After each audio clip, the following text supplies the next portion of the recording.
Hello, hello, and welcome back to Retrieving Sanity, your recovery focused podcast with your host, Keegan. Today, we're talking to someone who spent nearly 3 decades helping people navigate the absolute chaos of life, only to find herself hit by the same wall of burnout she was teaching others to avoid. Daniela Wolfe is a licensed master social worker, a speaker, and the author of Balance Breakthrough. She's the host of the Best D Life podcast, where she helps high achievers stop surviving and start thriving by mastering their time and their mindset.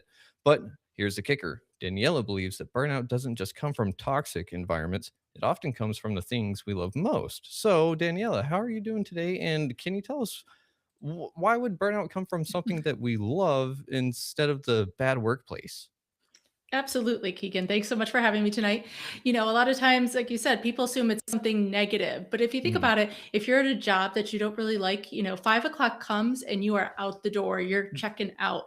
But when it comes to the things we're passionate about, those are Mhm. the things we toss our boundaries out the window for. And science has shown, they've done studies, that those are the things that can actually set us up for burnout more, not only because we're tossing our boundaries out the window, but because we ride those highs and lows so much more intensely because we're all in. Those are our passions. A lot of times it can be isolating because, Mhm. again, we're going through it, we feel like on our own. And so, just all of those reasons is why our passions can set us up. And it could be a job, our business, it could be kids, it could be a relationship. You think Mhm. of those things where maybe, you just want to spend all your time there, not realizing you're neglecting so many other important areas in your life. Mm, okay, yeah, that does make a lot of sense. Yeah, because I mean, whenever I'm really, I don't know, let's say video games, for example, if I'm really into a video game, I can stay up way past a decent bedtime. But I mean, that's a really small example for crossing a boundary for something I'm passionate about. But why do you think that people decide to like eliminate boundaries whenever they're working on something that they really love?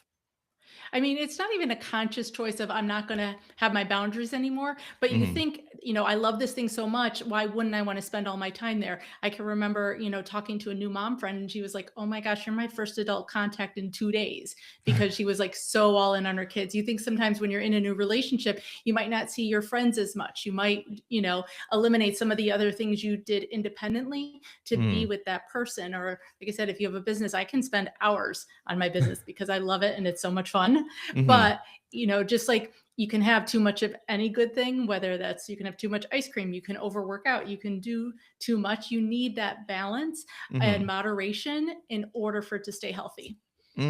Okay, so how does someone find a balance with something that they're loving? Because usually the things that we do that we really enjoy tend to give us back a little bit of energy well, on the back end, right? So how do we Mhm. find a balance that doesn't really wear us away too fast?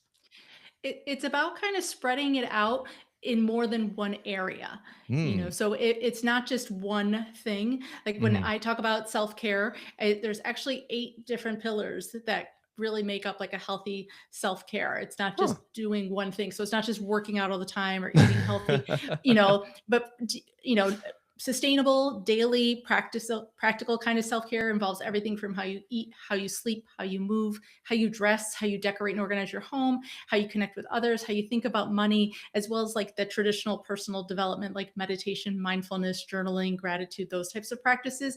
And so Mm-hmm. when you start to see it from these different areas, because not only do they work together to support you, but if one of them's way off, they can also negatively affect each other. I don't know about you, but like if I don't get a great night's sleep, I'm going to be a little cranky and irritable and not that great to connect with. I'm going to crave carbs and probably not eat as well the next day. I'm not going to be as motivated to work out, and Mm-hmm. so you can start to see how those dominoes start to fall if we only focus on just one thing because they all interact and affect each other. Gotcha. Okay, okay. I wasn't aware that there was 8 pillars, but real quick, can we do a little bit of like a time machine thing and just get a little bit of your backstory? Like, because you hit burnout yourself while you were helping people through it. So how did Mhm. did you feel kind of betrayed by yourself or something there? So I wasn't actually as focused on burnout when I hit my own burnout. Mm, That was about okay. 20 years ago. So yes, I had been practicing social work for about 10 or so years at that point, Mhm. and I was going through a divorce. My kids were super young; they were 4 and 6 months old, and I was trying to do it all, be it all. I'm a high achiever. I always want to, prove that I'm capable. I wasn't great at asking for help at that point, Mhm. and unfortunately, while it looked great on the outside, like I was managing and doing all these things, I was also irritable. I was snapping at my kids maybe more than I wanted to, not showing up as who I knew I wanted to have them remember as they got older who I could Yeah. be. And I Mhm. did, have this major meltdown moment where I hit my own kind of burnout and realized this was not how I was going to live my life anymore. And so I started practicing what I helped other people with, from a social work standpoint. I started like a small daily gratitude practices, Mhm. 3 to 5 things every day. Our grocery store had free childcare at the time. So I started Whoa. letting them go there and, had to work through some guilt and some limiting beliefs when I would run into people and they'd be like, oh, where are the kids? And Mm. realizing I didn't need to over explain where they Mhm. were or that, you know, they weren't judging me the way I felt they were maybe judging, like again, that those negative Nancy's in my head telling me all these bad things, as well Yeah. as I joined a gym that had free childcare. And, I realized not only was I showing up different and better, but my kids were too. So Huh. many times we're so afraid to take this because we think we're taking away from the people around us, but we actually end up giving so much more back to them through ourselves and for them. Mm. And people, were coming to ask me what I was doing or how I was managing this, as well as sharing with me moments that they took for themselves because of something I said or did. And I realized I think we're all looking for that validation and permission that it's Mm. okay to take time for ourselves. And so that's kind of what started me then on the journey to really focus on burnout and kind of, I did a lot of the hard part of figuring out what works, what doesn't work, what's sustainable, Mhm. again, breaking through, I think, some of the myths when it comes to self care and what is real self care, looking at my time planning, looking at my mindset. And that's how I then developed what I use now. It's called the Exhausted to Empowered formula to Ooh. really help people break through, the burnout and find that balance in their life. Ooh, okay. So, from your experience, what did your meltdown or burnout kind of look like? Because Mhm. it's a little different for everyone, right? Absolutely. And a lot of times, too, it's hard to see from the outside because it's not always this major breakdown. It can look like high achieving, it can look like Hmm. constantly hitting goals and things like that. But if it's done in a way that's not sustainable, that, might look good on the outside, but not feel good on the inside, that's Mhm. where I think we can really start to hit burnout. And it's a gradual kind of process. It's not like you wake up all of a sudden and you're there. But so many times we don't see it. It can, show up as like cynicism. It can show up as Mm. lack of motivation. It can show up physically where your body decides this isn't working anymore. There's so many different ways, but sometimes when rather than focusing on kind of what the bad part looks like, if you focus on the solution and Mhm. see how many of those pieces you have integrated, it's easier to kind of tell like, oh, where are the gaps and what do I need to fill in Mhm. versus waiting till we're in that place. Like, you don't wanna wait till you have a heart attack to start taking care of yourself. We're not gonna wait till we get to that burnout place. Gotcha, gotcha. Okay, so how do you help someone decide what balance actually looks like? Because, like you were just saying, hitting those high goals, like achieving those goals is awesome. I think that's what this whole society is based on, right? So, Mhm.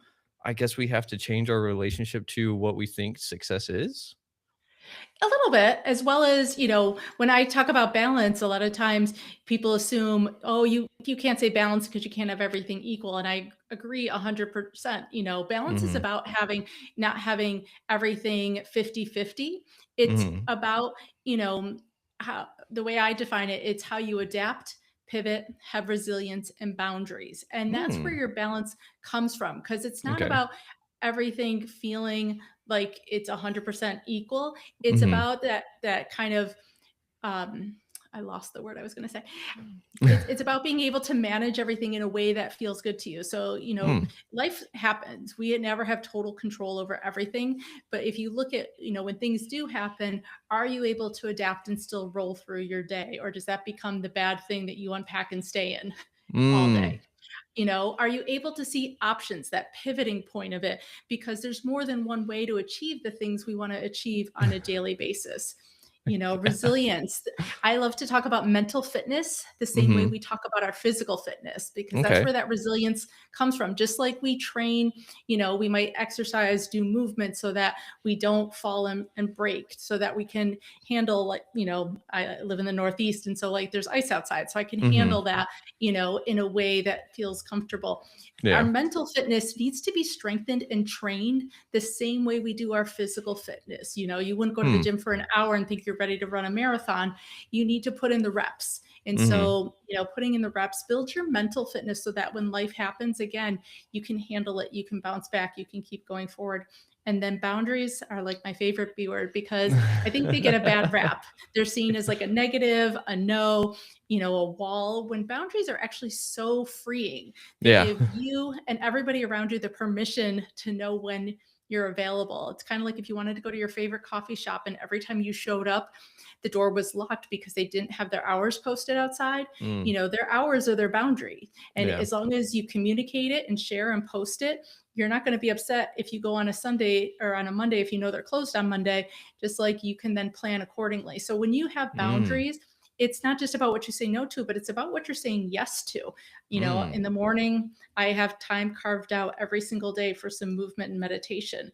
And it looks different every day. Some days I might only have 10 minutes if I overslept a little.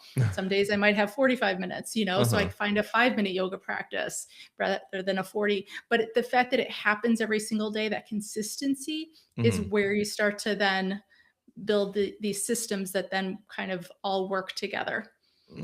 Okay. So that consistent work towards not burning ourselves out, can not can someone burn themselves out trying to not burn themselves out though? I think if they take it too far, absolutely. Again, it's that moderation piece.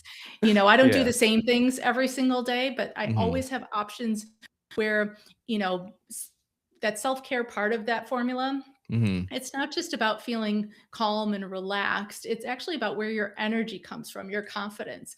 And so, doing different practices that help keep my energy recharged, just like Mhm. we plug our phones in all the time, you fill up your car with gas, you do Mhm. the things you need to do to keep it energized and moving forward and going. That's what we're doing for ourselves. I Mhm. like to call them these micro moments of Uh-huh. self care throughout your entire day. Okay. So it's might be 5 minutes here, 15 minutes there, 20 minutes there, and these different ways are how I personally keep my energy up and my confidence. Okay. So, real quick, whenever you're talking about mental fitness, it's one of those things that are you talking about like doing a Sudoku puzzle book every day or like a crossword puzzle, something like that?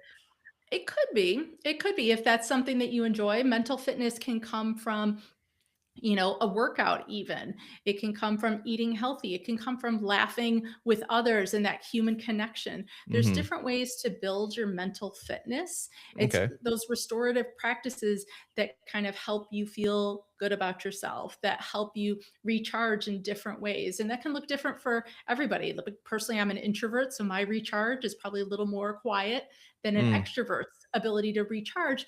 But knowing yourself and knowing what kind of lights your fire is Mhm. where you're going to find how to build that mental fitness for you, so that again, where your areas of recharge are going to come from. Okay. So, whenever you were talking earlier about the 8 pillars of self-care, correct? Mhm. Yep. So could you walk us through all of those and which one do you think is most important if there is one? Mhm. So like I said, the first one is how you eat.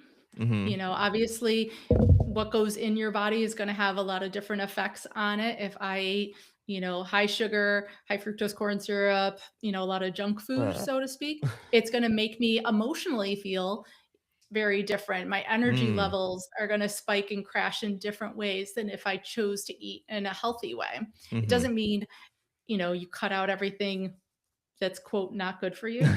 But it's like, again, finding that moderation, how you Mhm. move. It doesn't have to be a hardcore boot camp workout. Mhm. Movement, is essential for our bodies in order to keep functioning on a day-to-day basis. So it can Mhm. be anything from, like I said, there's some days I just fit in a 5-minute yoga routine, taking an extra lap around my building before I go sit at my desk after using the restroom, parking in the far parking spot.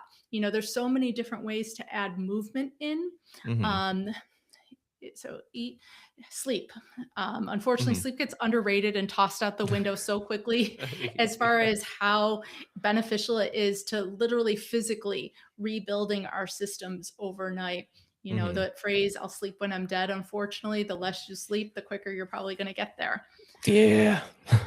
Um, how you connect with others is so important. I know I Mhm. especially saw this with a lot of the clients I work with during the pandemic, because we don't realize that connecting with others, while it's great to physically talk to someone, have a conversation, even the energy from being around other people can still have an effect on us. Whether Mhm. you're in a tense situation, you're going to absorb that tension versus, you're around other people laughing, it's still going to brighten your mood in different ways. So that connection Mhm. with others, they say, even, you go to a movie theater, whether it's a comedy or it's a drama or a scary movie, having that shared experience with people, you leave more connected with them. Hmm.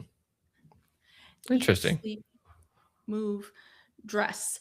People don't Mhm. realize, the way you dress says a lot before you even open your mouth. And a lot of times, wearing clothes that are physically comfortable, if you're tight, if something's too tight or you don't Mhm. feel like confident in it, you're going to show up differently than if you wear a great color that, highlight your eyes or things like that. It's Mhm. gonna, again, create that confidence and that energy, and that energy is contagious. You're kind of like the weatherman when you walk in the room. If you're all hot and stormy, that stormy feeling and tension is gonna gravitate towards other people, as opposed to if you're showing up outgoing, confident, smiling, Mhm. again, that's contagious. So just knowing your body, knowing what feels good on you, knowing what you like to wear is going to help you feel kind of more relaxed and calm throughout your day. Mhm. How you decorate and organize your home. So that even though they're a little bit two different pieces, they do work together. Mhm. The decorating part, we start and end our day at our houses. These are our sanctuary, our safe place, Mhm. the place we get to kind of completely be vulnerable and be ourselves. And so you want to kind of have the things around you that bring you joy, certain colors, certain scents, certain sounds, different textures, things like that. A super Mhm. soft blanket, a candle that you enjoy the smell of, different things like that help Mhm. create, again, that self-care just when you walk in the door, as Yeah. well as that organization part, knowing where your keys are so you're not spending 20 minutes in the morning trying to find them is, again, gonna affect your mood, gonna affect the energy that you're bringing throughout your day. Yeah. So Yeah. it's simple little shifts like that. Okay. I'm trying to think of the ones I missed. Sleep, Uh, sleep, eat, dress, decorate, organize your home, connect with others. Think about money. mm. Money, it's, again, it's an energy. And a Mhm. lot of times, I could spend $500 paying a bill or $500 planning a trip. But the way I Mm. think about that expense changes the energy that I give it, from a negative to a positive and that type of Huh. thing.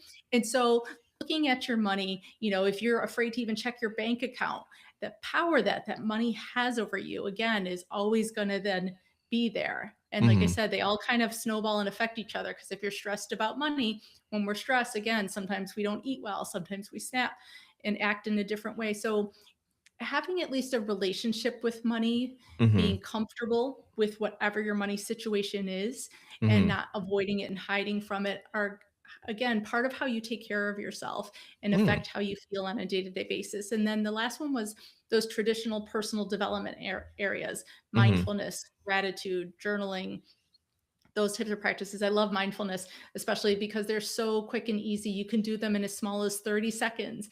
I love to share a 1 minute self care practice where you just set a reminder to go off on your phone and then set a timer for 1 minute. And during Mhm. that 1 minute, you don't do anything other than just focus on your breath. Mm. Maybe some shoulder shrugs, maybe have some water, but you're not scrolling, you're not sending an email, you're not throwing in a load of laundry. And Mhm. science has shown just that 1 minute starts to lower your heart rate. lower Hmm. your cortisol levels, as well as you get the dopamine hit of setting a goal and achieving it. So imagine that reminder going off 5 times a day. You now have a 5 minute self care practice, Mhm. that you can slowly build on. Maybe at the end of a minute, you're like, I got another 30 seconds, I have another minute. And you slowly start to build small micro moments that then start to have those benefits so that when life happens, you're in a state where you can respond rather than react because you're not at Mm. that heightened state of stress the whole time. Mm. Okay. Oof. Yeah. All of those I think hit a little bit different every time you were talking about it because it's just one of those things. Like you said, they snowball. And Mhm. yeah, I may be feeling good in one area, but the other area might not be feeling as grand. And that may make me snap at someone that asks a simple Mhm. question. And it's like normally I wouldn't do that kind of thing. But I just my shoulder really hurts today, and I didn't sleep well last night, and blah. So yeah, that really makes sense. And Yeah, oh, I use like a wagon wheel analogy when I mm-hmm, talk about them because I know I don't have the visual in front of me, but imagine a wagon wheel and it has all those mm-hmm, little spokes. And yep, imagine one of those spokes was broken. And so, yeah, you could probably keep rolling down the road, but you're going to feel that bump every time you hit that broken spoke. mm-hmm, And so, that's kind of the same effect of not having kind of that continuity around those different areas of self-care. And that's where, like, back to the original first question of when you're so focused on your passion only, you're mm-hmm. only focusing on one area that makes you happy, you have a lot of broken spokes. Mm. Oof. Yeah. A lot of broken spokes. And I think that that's how a lot of us just kind of got used to life. And we're like, hey, this is how it works, right? Because none Yeah, of, we're not we taught gotten this used to kind of, it. yeah, we're not taught this kind of thing in middle school, high school, whenever I think it would be really beneficial. So you're kind of sitting there helping people pick up the pieces in a sense, but also at the same time, you're helping them recombobulate moving forward, right? Yeah, that's why I always start with mindset because I Mm, believe when you think differently, you feel differently. When you feel differently, you act differently. If yeah. you go straight to the actions and you haven't changed how you're thinking, that's where then, the guilt comes in, limiting Mm. beliefs. You might still go through your to-do list while you're in the middle of a yoga class, supposedly relaxing, because you haven't changed the way you're thinking about resting, the way you're Uh-huh. thinking about taking time for yourself. And so until Mhm. we change that thought process, it's not gonna gel.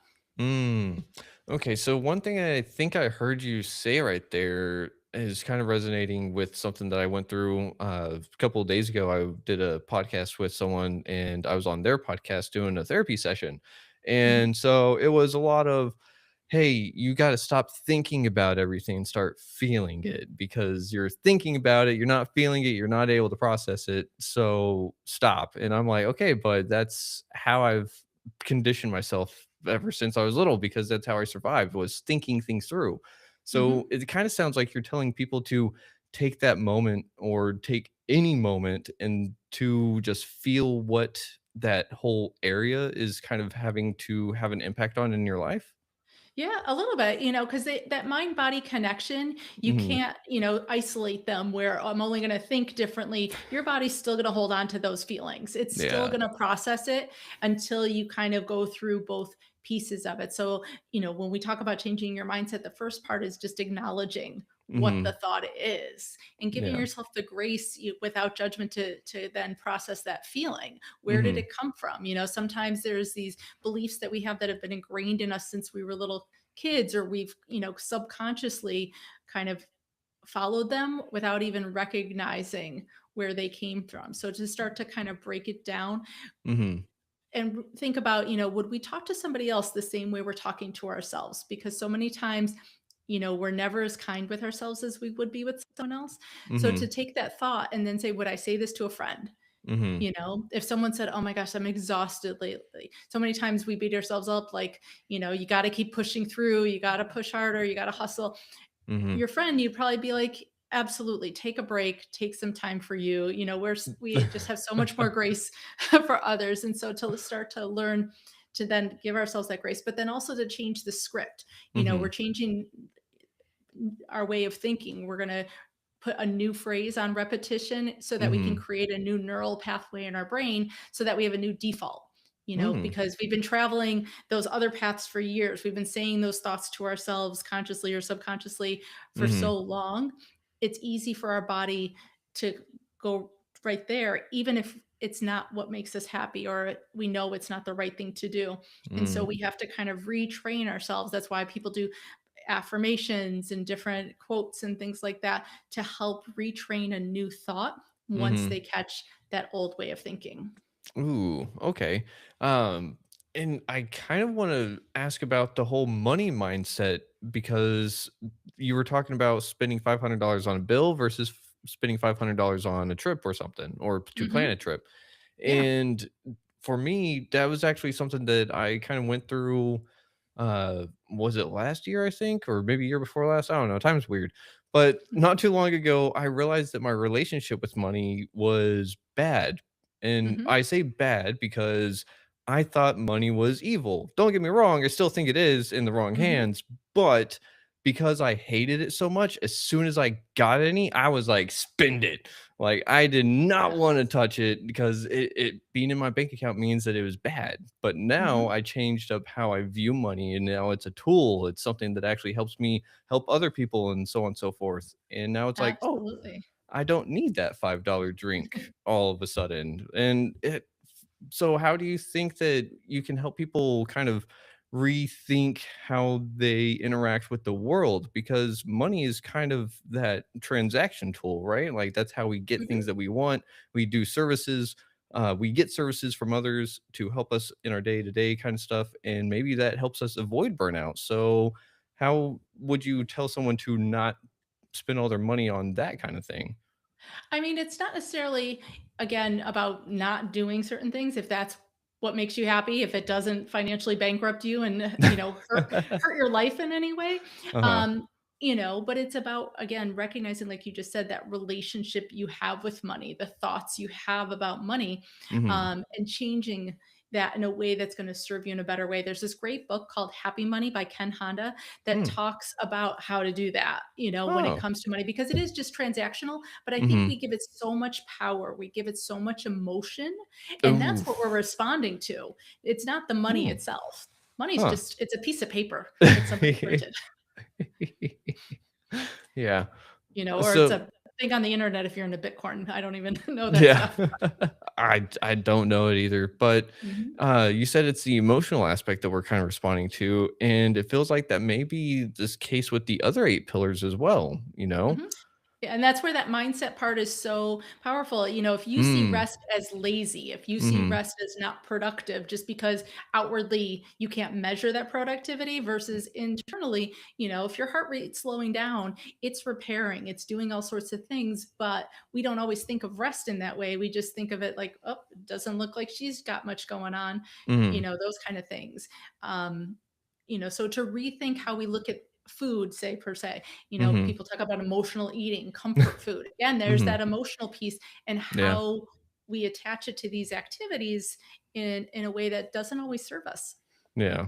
So, you're not saying to have someone kind of get a lobotomy and like just erase all emotions with things and to start over. You're just saying to evaluate what's already there and see what someone would like to refine or improve themselves, correct? Yeah, like I said, would you say it to a friend? Would you say it to Mhm. one of your kids? Would you want? Would you find it kind or would you find it mean and hurtful? Yeah. Oof.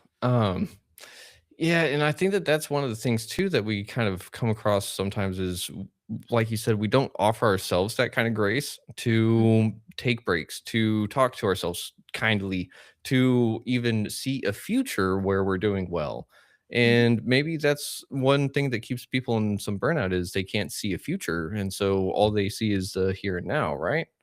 Right, and unfortunately, their here and now is something they feel like they need to escape from. They Mm. have to take a vacation, they have to retire, they have to quit versus creating a life that they enjoy every single day in some way. I mean, obviously, life is life, and it's not always going to be perfect, Yeah. but to have control over the things you do have control over, and that's that middle piece. I know we haven't Hmm. talked too much about yet, which is time planning, and I call it time Ooh. planning and not time management because management to me makes me feel like I need to have control over it, which you can't. Hmm. but I can plan. I can have some foresight as far as knowing what my priorities are each Hmm. day. And that's a big part of it because I think when we just put everything on one big list and everything has the same level of importance and urgency, all of a sudden nothing is really important and urgent. It's like that line from The Incredibles, if Yeah. everybody's a super, then nobody's super. Uh-huh. And so, to have some real priorities of what's important and urgent, what's Mhm. important but not urgent, what's urgent but not important. And those are the Mhm. kind of things that you can delegate and give to somebody else, Yeah. as well as what's completely unimportant and unurgent. Social media is a big one on that list sometimes. And so recognizing, what are the top 2 to 3 things each day that have to happen? What are the other things you can intentionally plan for? And I always have people plan, their time for themselves, just like they would a doctor's appointment or any Mhm. other meeting, as well as to block it in a way so that they're not stacked on top of each other, one after the other. I like Mm. to leave what I call a buffer space in Mhm. between the different tasks on my calendar because, one, it allows life to happen. So if I spill my coffee walking out the door and I got to change, I'm not going to be running late and creating stress because I stacked my day too tight. As Mhm. well as, if nothing goes wrong, now I have that free time for those micro moments of self-care to just start seamlessly flowing in throughout my day. Mm, okay. So time planning instead of time management, and Mhm. there's kind of working on the relationship with the thing in itself. So whenever you're working with time planning, though, what's one of the things that a lot of people have a hard time letting go of? I think putting themselves on there as a priority is one of the hardest things. Oh yeah. We're taught that Oh. that's selfish, but, again, there's so much science behind all of the science has shown, when you take that time for yourself, your productivity increases, your creativity increases, Mm, again, your energy level increases, you are more positive around others, and it actually helps the group as a whole if you're, mhm, say, at work trying to work than if you just kept pushing harder. There's like different mhm, um, what are they called? Time efficiency strategies like the Pomodoro method. I was thinking of things mhm. like that, Yeah. that are based on the fact that breaks actually make you better. Yeah. Even look at pro athletes. They don't Mhm, train 7 days a week. They always have a rest day, at least one, mhm, if not more. And that's part of their success plan. That's not a day off. That's mhm, actually intentional and built in to help make mhm. them stronger. Yep, it's called a rest day on their calendar, if I'm not mistaken. Mhm. So they actually rest. And the Pomodoro, Mhm. right? Yep, like Uh, the tomato. Yep, it's something that's really great because, like, I know I had it somewhere. I forget where I came across it the first time. I think it was the focus session on Windows, and I was like, "Oh, Mhm. that's kinda cool," and then I ignored it for a couple years. I was like, "Yeah, whatever." And just recently, I've actually started doing that myself. So whenever I'm, like, working from home or something, I'll set a little 25-minute timer with a 5-minute break and, like, work, and then break hits, I'll check everything else that needs to get checked and then go and rest for a little bit and so on and so forth. But it does seem to open up more bandwidth. Mhm. It does seem to kind of help get everything, I wouldn't say regulated, but kind of more balanced out. Yeah, because our brain can only handle focus for so long, and then we actually become less efficient, less focused, all those kind of things. And so when we do it intentionally, we're letting go of any of the guilt, any of the expectations, because then we have put the focus on this is a good thing to be doing. Mm. Huh. Okay, I like that. Well, one other thing that I have to ask real quick, because you said creativity, I was Mhm, watching something lately that was talking about getting into the flow state mhm, and how creativity is one of those big things for people that want to get into flow. mhm. Or hang on, let me rephrase that. Flow is a big thing for the creative type people. Correct. So and they were talking about how focus is one of those things too. I think they said like 110 minutes is kind of the top for our focus before we start going Yeah. downhill. But do you ever find yourself or helping people accidentally fall into flow?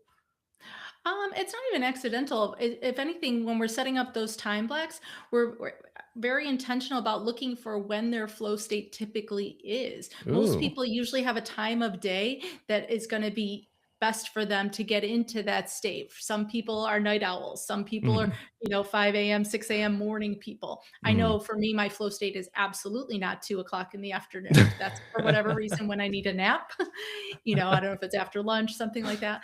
Uh-huh. So I know not to put something that's going to require some mental bandwidth on my part in the Mhm. afternoon. I'm going to try and intentionally plan that for in the morning. So knowing again when you're at your best when it comes to Mhm. focus and working is when you're going to plan those things that you need to be more creative or get into that flow space for.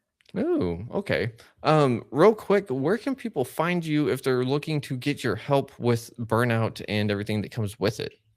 Absolutely. My website is bestdlife.com, and there you'll get access to blog posts, my podcast. I have some awesome free resources on there. One of them is to help you find a way to not only carve out 10 minutes for yourself, but to have a plan of what to do. There's over 20 ideas of how to spend that 10 minutes Mhm. so that you're building some of these new habits. So that's for free on my website.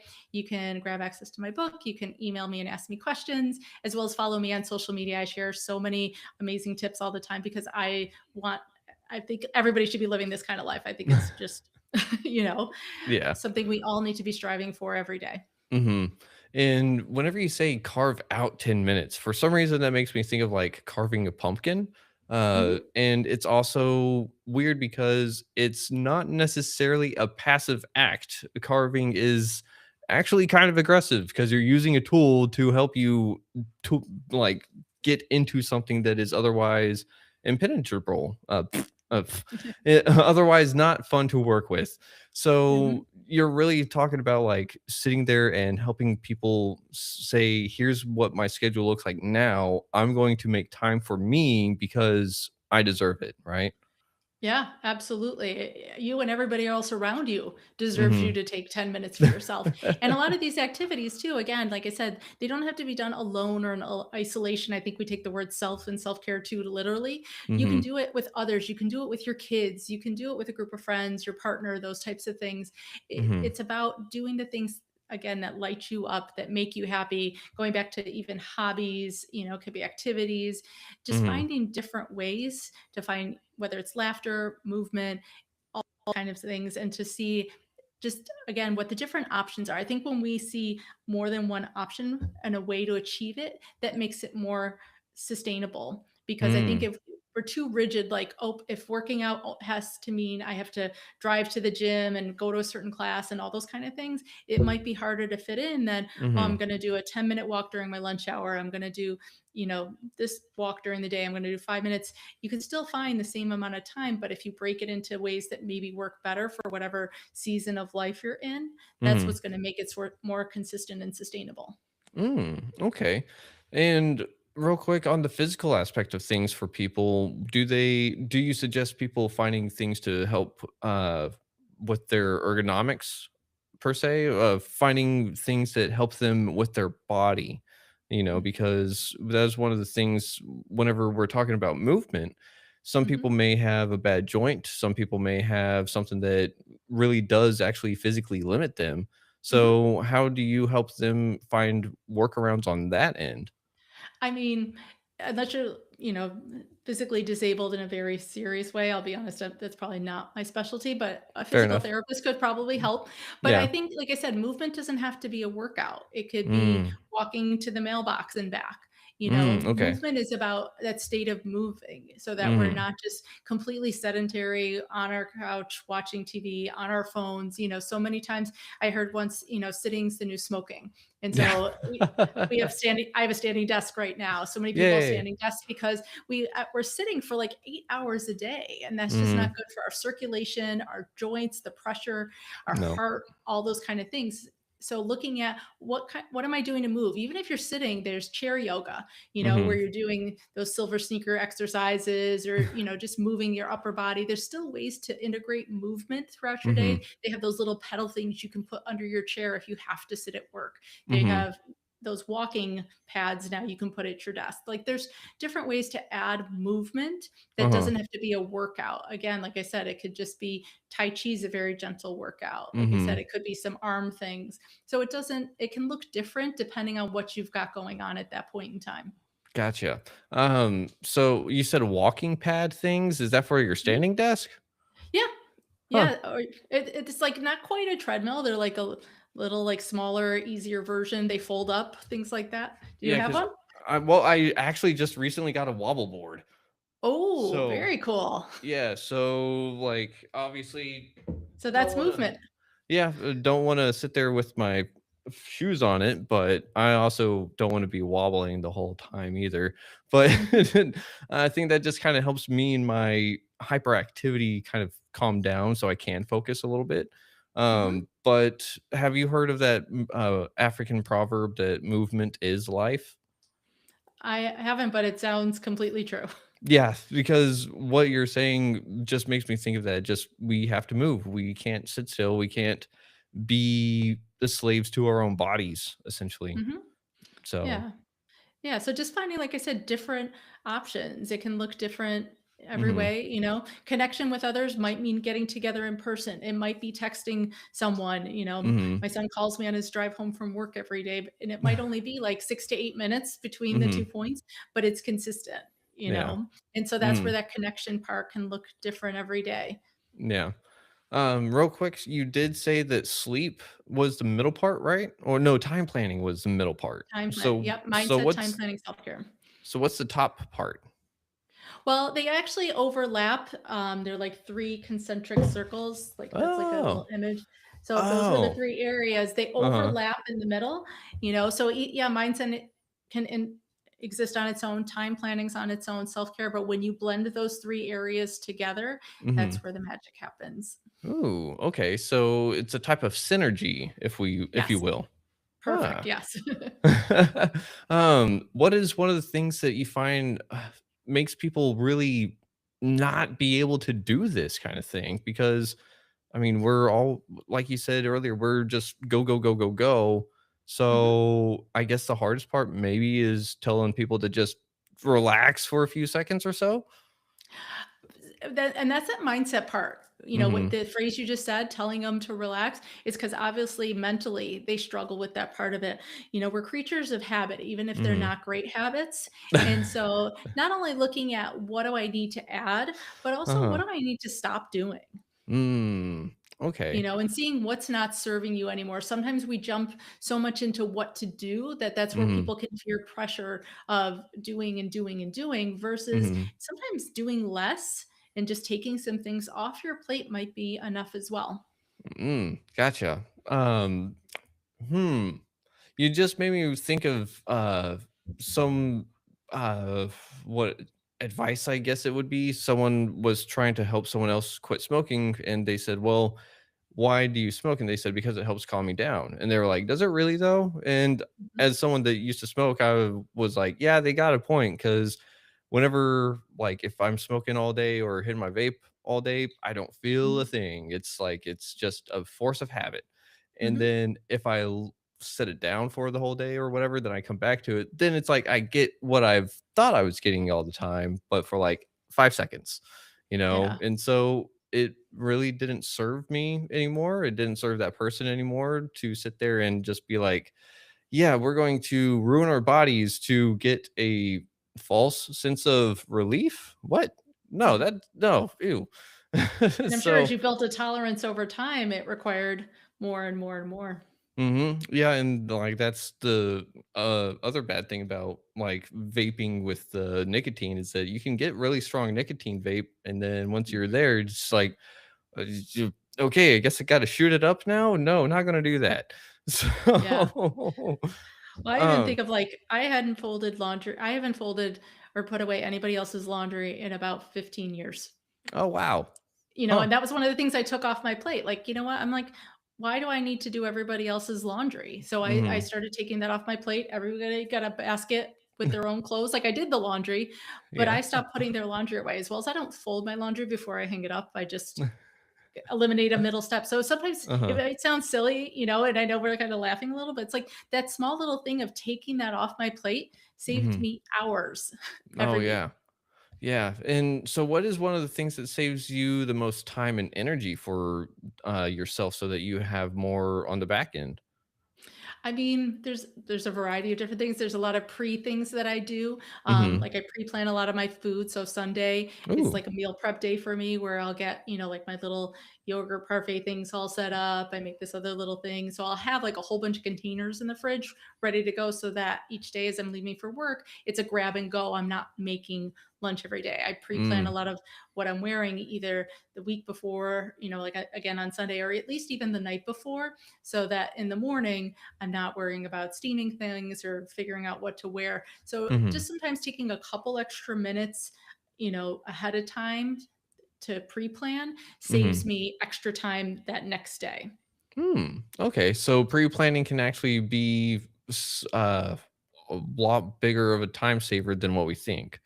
Yeah, we think, "Oh, I don't have time to pre-plan," but again, it's that time planning. We have the same 24 hours in the day, all of us, and we prioritize what's important to us. We Mhm. make time for the things we want. Like, it's amazing, I'll drive to work sometimes and I'll see a coffee line wrapped around the building, through a parking lot, and there's people standing, waiting like 20 cars deep to get a cup of coffee, Yeah. and I'm like, "Okay, that's what they made time for." Like, personally, that would make me just so stressed and Yeah, anxious, like, no. that's not my thing, Uh-uh. but, you know, for other people, that's what they plan and make their time for. Mhm. You look on your phone, how much time you spend on different apps and things like that. It's amazing, because Mm. they're designed that way, how much time we can lose there. People make Yeah. time for all sorts of things. We all have different priorities. So it's about figuring out if it's important enough to you or not. Ooh, okay. So, whenever you went through your burnout, what did you find for yourself that was like, did you say that I'm important enough to get out of burnout, or did you Mhm. kind of have to have someone show you that, hey, you're going through burnout too now, right? I did have my own kind of self-awareness that I knew this wasn't what I wanted and I wasn't happy. I Mm-hmm. definitely wasn't happy. My kids weren't happy. Um, and I think I found, I did make the time for the things that I really always said I wanted the time for, but hadn't, Mm-hmm. so that's where, like I said, every day I've got a morning routine that involves movement and meditation. And every night I have a nighttime routine. It involves my skincare and reading from an actual book. And again, some nights it's 3 sentences before I fall asleep, some nights is 3 paragraphs or 3 pages, but again, that consistency of the Mm-hmm. fact that I'm saying yes to that every single day is what I'm making the time for. Okay. So the other thing I'm hearing in all this is consistency. We got to be consistent with ourselves. Otherwise, do we fall right into burnout or do we just run the risk of burnout? You definitely run the risk, but it's kind of like just like you eat and sleep and brush your teeth every day. You're not going to eat Hmm. on Sunday and think you're not going to be starving on Tuesday. But that's what happens when people save their time for themselves, their self care for an hour on Saturday or for just Hmm. over the weekend. It's not sustainable to help maintain your recharge and your energy every single day if you only Yeah. do it once a week. Mm. Yeah, that's a really good point because whenever I think of self care, or I mean, thankfully, I've gotten to the point where like that 5 minute timer goes off. I do a little bit of like exercise, meditation, go outside for a little bit. So who knows what. But those little things, oh, I lost my spot. What was I saying? Help me out real quick. Just uh, that, you found the time for yourself yeah. every day. Oh, uh, because like whenever life happens, we don't know what's necessarily going to how long it's going to take to bounce back from something, Mhm. and whenever you're sitting there, like you said, some people will say, I've got like an hour for self-care on Saturday, but it's Monday and you just got fired. Well, guess what? You have the rest of the week to do a little bit of self-care too, but Mhm. you're gonna wait till Saturday, and then by the time Saturday comes around, you're probably gonna forget it because you're gonna be going, "I need to do work and find work and everything," right? Right. Or you think, "I don't have the money, I don't have the Mm, time," yeah. and that's the thing, we have to let go of that myth that self-care, it's a luxury or that it's a nice to have. It's a Ooh. daily necessity. It's Mhm, necessary every single day. You're gonna plug your phone in to charge it every single day. You're gonna make sure there's gas in your car. You're gonna eat every day. You need mhm, to take care of yourself every single day. yeah, and I think Oh, maybe one way we could help people kind of understand self-care is a lot more than just a luxury, is kind of like what you said, plugging in your phone. That's self-care because guess what? Without your phone, you're not connected to the world nowadays. Yeah, which actually sometimes is probably a good thing, but Yeah. yes. Yeah, no joke. What With do they say? technology. Everything works better when you shut it off and start it again, Mhm. you And know? that's why sleep works so well for us, right? Mhm. Yeah. I mean, my kids, they always ragged on me because they'd be like, "Mom, we're the only ones that don't have our phone downstairs," when they were younger. They're in their 20s now. But when they Mhm. were younger, I made them plug in their phones downstairs. My phone is Mhm. downstairs. They're like, "We're the only ones that don't have them upstairs." I'm like, "I don't care. You need a break from it. You need some Mhm. space. We Yeah. don't I don't think we take enough time for those types of things."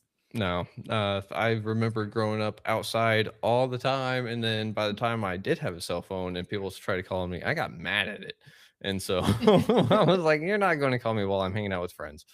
Mhm. But that is one of the things is that we're able to kind of go through life, and we may not realize that we're in burnout, getting close to burnout, or maybe we went through burnout and got out of burnout and didn't even realize it. But Mhm. at the same time, we're still trying to take care of ourselves, but we're trying to take care of those around us. And we can't do that forever, right? So we have to ask for help at some point, right? Yeah, absolutely. And to even think of, like I said, I struggled a lot of times to ask for help because I felt like it was putting someone out or being a burden.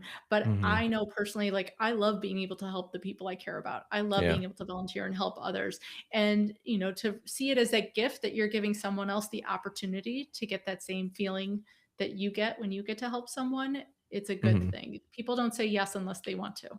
Yeah. Oof. Oh, that's a really good thing to keep in mind for someone like myself because I have the same thing. Like, hey, I need help with stuff, and everything inside of me goes, "Nah, you don't need help. You just need to work harder. Leave them alone." You know. So, But what would you uh, say to your friend if you knew they were struggling with something and didn't ask you for help? I'd call. Well, I'm not going to call him stupid, but I'd be like, No. "Really? Like, you're not going to let me help you out there? And I want to help you. Like, come on." And So. that's what you need to tell yourself. Like, really? You're not gonna let them help you out? Mhm. And I don't know where it comes to, and a lot of it does come to my childhood, because I had to like kind of raise myself to be pretty dependent or Mhm. independent, and so it just followed me into adulthood, and it's like, cool, well, it's worked so far, right? But it hasn't worked out well. Like I'm alive, but that was a bumpy ass ride, and it didn't have to be Yeah. that bumpy. At what So cost? They say, like, independence is a good thing, but they say hyper independence is a trauma response. And yeah. I've had to unpack that myself, don't worry. Yeah, It's and, it's one of those, like, but it's a trauma response, but I'm here, I'm okay, like, I Mhm. feel fine. Um, You say it with that high pitched Ross voice, "I'm yeah. fine." I'm fine. Don't worry about me. Mhm. But, real quick, do you think that we can possibly see you on in the future to see if you come out with another book or if you, have some other real quick, did we miss anything that you wanted to talk about? Um, I don't think so. I think we hit so many things, which was awesome. You Yeah. know, Definitely, I would love to come back, especially if I have another book come out. This book, I love the fact that, it's everything you get working with me one on one. I put in this book because I didn't want to Mhm. gatekeep it from people who maybe don't do coaching or, Mhm. their companies don't bring in speakers, things like that. And so it's not like a sit and read in a weekend kind of book. It's a guided step by step playbook to help you through all these different parts. Okay, I love that. It's something to help everyone go through and figure out what works for them on Hmm. their time so that they can sit there Absolutely. and get better There, on their own. There's a ton of like assessments in there, like self-reflection types of activities. There's a digital workbook that goes with it if you want to do that part of it. So it talks about everything from burnout to work-life balance to mental fitness, as well as the whole exhausted to empowered formula. Ooh, okay.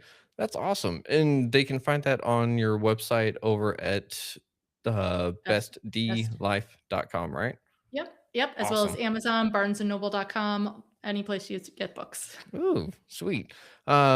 we are nearing the end of this episode, and I've got one last question for you, and I forgot to write it down. It's the only scripted question I've got, and I always forget to do this. So, um, Daniela, the name of this podcast is Retrieving Sanity, and we explore how all facets of living life impact mental health. Looking Mhm. at the incredible motley adventures of your life, what does retrieving sanity personally mean to you today? And what's one practice or perspective you believe is crucial for anyone on that journey? Yeah, for me, retrieving sanity meant kind of giving up some people pleasing Ooh. and really taking that time to focus on myself, doing things, even if I'm the only one who wanted to do them, and just, taking the class by myself, going to that, workshop by myself, and just really leaning into taking care of me, focusing on what I like to do, not in a Mhm. way that, hurt anybody else or took from anybody else, but in a way that I didn't feel like I was giving up on me. Mm. And so I forgot what the second part of your question was. What's one practice or Oh, perspective you believe is yeah. crucial for anyone trying to do the same? Yeah. And definitely the perspective of the fact that self care is not selfish. It gives back to everybody around you and more. And just to kind of embrace that. I love that, and I really do think that that's something everyone should try to embody, because I think that we would make the world a totally different place if people actually cared about themselves and made themselves a priority sometimes, but not in the Absolutely. narcissistic way. No, no, that's too far. Everything in moderation and balance, right? Yes. And I thought I had another question. It popped in my head real quick and then it left as fast. So I don't know what that was. um, but is there any last words that you have for the audience tonight? I know I mentioned it earlier, but I'll say it again. Give yourself grace. Progress over perfection. This is our first time through life. Mm, I would tell my kids that this was my first time being a mom. This is my first time doing all these things as well. My first time figuring it all out, and to give mm. ourselves that same grace and kindness that we give to everybody else. I love that. Well, Daniela, thank you for being on Retrieving Sanity. It has been an absolute honor and a pleasure, and I'm looking forward to our next conversation. And I just got to say thank you for helping so many people out with their burnout and getting out of it and restructuring their life so that they can just actually have some self care without saying, "Oh, I can't afford self care today." you know? It's free. But thank you so much, Keegan. I had a great time chatting as well. Awesome. Thank you. And everyone out there, thank you for listening to Retrieving Sanity on WDJY 99.1 FM. And as always, don't forget to love yourself, love others if you can, but you got to love yourself first. And if you're in a mental health crisis, dial 988. And if you're in the LGBTQIA plus community, dial the Trevor Project up in Canada, and they'll be able to help you out, especially. And then yeah, that's it. I don't know why my brain is skipping a lot today. So with that, we'll see y'all That's next week. okay.